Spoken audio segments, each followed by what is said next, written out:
ప్రభు స్తోత్రం, దైవాశీస్సులు. రోమాపత్రిక 9వ అధ్యాయం 25, 26 వచనాలు కలిసి ఉన్నాయి. చదువుకుందాం. ఆ ప్రకారము నా ప్రజలు కాని వారికి నా ప్రజలనియు, ప్రియురాలు కాని దానికి ప్రియురాలనియు పేరు పెట్టుదును. మరియు జరుగునదేమనగా, మీరు నా ప్రజలు కారని ఏ చోటను వారితో చెప్పబడినో ఆ చోటనే జీవము గల దేవుని కుమారులని వారికి పేరు పెట్టబడినని హోషేయలో ఆయన చెప్పుచున్నాడు. ప్రభు తన మాట మన కొరకు దీవించునుగాక. భక్త పౌలు గారు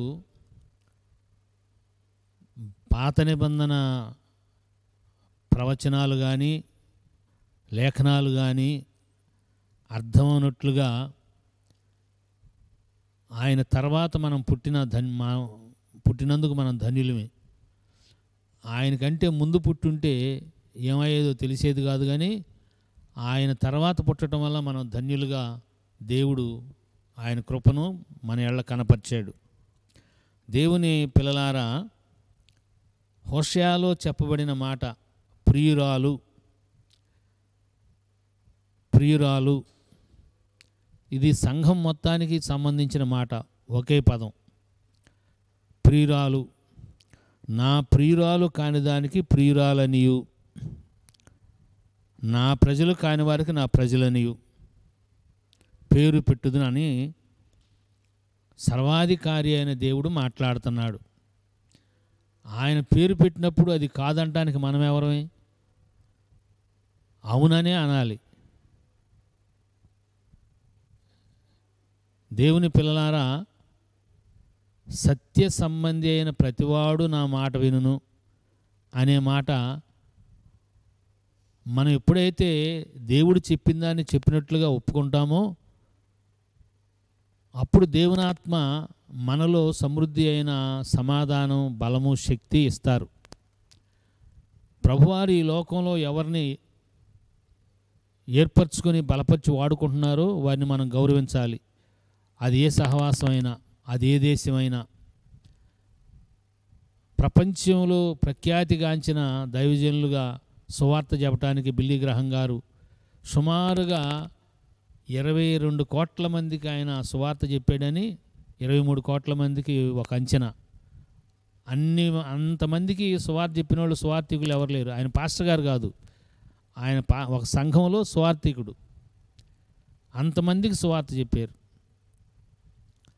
ఒకసారి అప్పుడు టీవీలు లేవు, రేడియోలో ప్రపంచం అంతా సువార్త చెప్పాలని చాలా డబ్బు వెచ్చించి సమయం కొని దానికి ఒక దేశం నుండి, అమెరికా దేశం నుంచి కాకుండా వేరే నార్వేనో ఎక్కడి నుంచో, ఆ ఊరి దేశం పేరు మర్చిపోయాను, అక్కడి నుంచి అయితే రిలే బాగా వెళుతుందని అక్కడ సమయం కొన్నారు. ఆయన దగ్గర ఒక టీం మొత్తం కలిసి అక్కడికి వెళ్ళారు.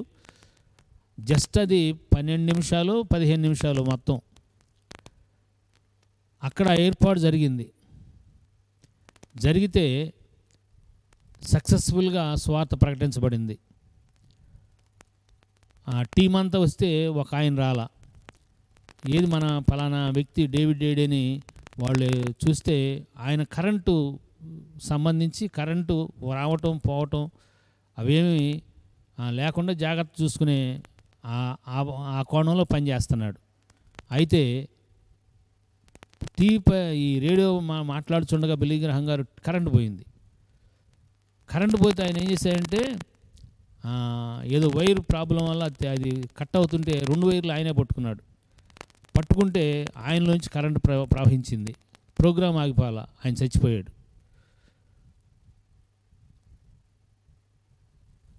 ప్రపంచంలో ప్రఖ్యాతిగాంచిన వారు ఉన్నారు అంటే దేవుడు ఏర్పరిచిన బిడ్డని అతను గణపరిచి సువార్త అభ్యంతరంగా జరగకుండా చచ్చిపోవడానికి ఇష్టపడ్డాడు, కానీ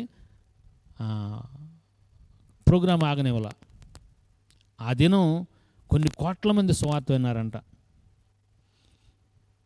దేవుని పిల్లలారా, దేవుని యొక్క ఏర్పాటుని గౌరవించాలి. దేవుని ఏర్పాటుని గౌరవించాలి. దేవుడు ఒక మాట మన కొరకు చెప్పాడంటే, నా పిల్లలు అన్నారంటే దాన్ని మనం గౌరవించాలి. యేసయ్య రక్తాన్ని బట్టి ఆయన మనల్ని పిల్లగా స్వీకరించాడు, అంగీకరించాడు. పిల్లలని ఆయనే ప్రకటన చేశాడు. దాన్ని మనం ఒప్పుకోవటమే. నేనేం పిల్లోన్నయ్యా, నేను గాలిలోన్నయ్యా, ధూళిలోనున్నయ్యా, అదయ్యా ఇదైనా మనం చెప్పకూడదు. నేను దేవుని బిడ్డని, దేవుడే సాక్ష్యం ఇచ్చాడు, ఆ సాక్ష్యాన్ని గౌరవిస్తున్నాను. ఆ సత్యం మనకు అర్థమై దేవుడు మాట్లాడినట్టుగా మనం మాట్లాడినట్లుగా ఆత్మదేవుడు మనకు సహాయం చేయనుగాక. Amen. Thank you and God bless you.